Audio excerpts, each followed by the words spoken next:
We know early detection of breast cancer is key to treatment options and survival. And so new rules that come into play today in Ontario are good news.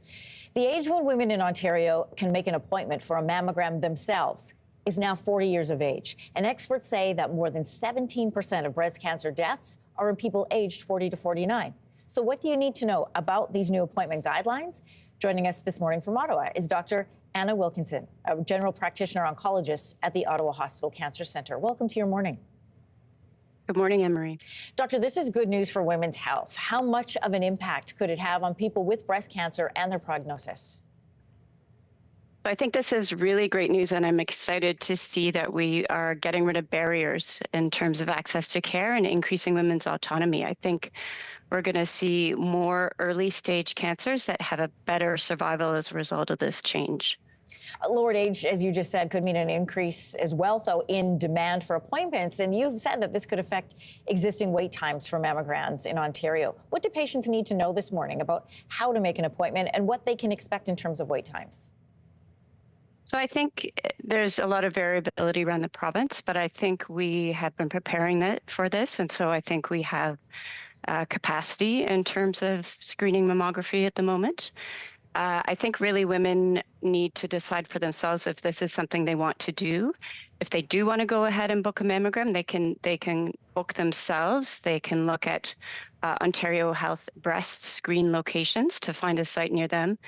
If they want to discuss with someone and figure out if this is right for them, they can call 811 or they can talk to their provider. And there's an online site called My Cancer IQ where people can look up and learn more about their risk.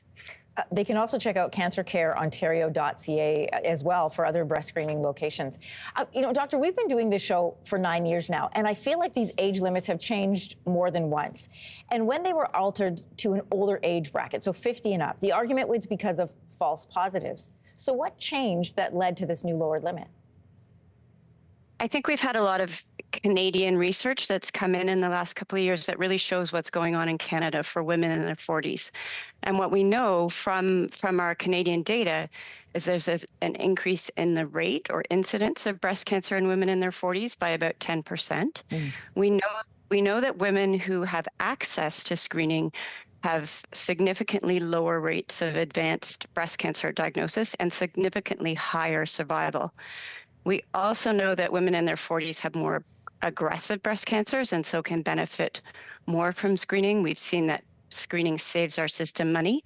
And most recently, we're looking and seeing that there are differences in terms of age of diagnosis with respect to your race and ethnicity. And white women tend to have a much later age of diagnosis, whereas women of all other race and ethnic groups have a much earlier age at diagnosis. How do these policies on self-referral vary from province to province? We're talking about this change today in Ontario, but it's not the case for women in other provinces. That's true. I mean, I think really most provinces now are moving towards or have screening in their 40s. Alberta is different in that it starts at 45. Manitoba and Saskatchewan are working on phasing in screening, and the only provinces that really don't have anything at the moment are Newfoundland, that's said that they are going to be implementing something, and Quebec, who's still it's yet to be known what their position will be. What steps would you like to see governments take to increase early detection of breast cancer? I think we need more publicity and more awareness around the fact that women in their 40s and 50s and beyond can self-refer. We need to be looking at trying to bring screening to people, because we know that there's lots of populations that are not accessing screening at the same rates as people typically with higher socioeconomic status. I think we need to be looking at women in their 70s, their later 70s. Is there benefit there? And we need to be looking at breast density and what we should be doing there. This is a great step, but always more to learn. Dr. Wilkinson with the Ottawa Hospital Cancer Centre. Thank you. Thank you so much.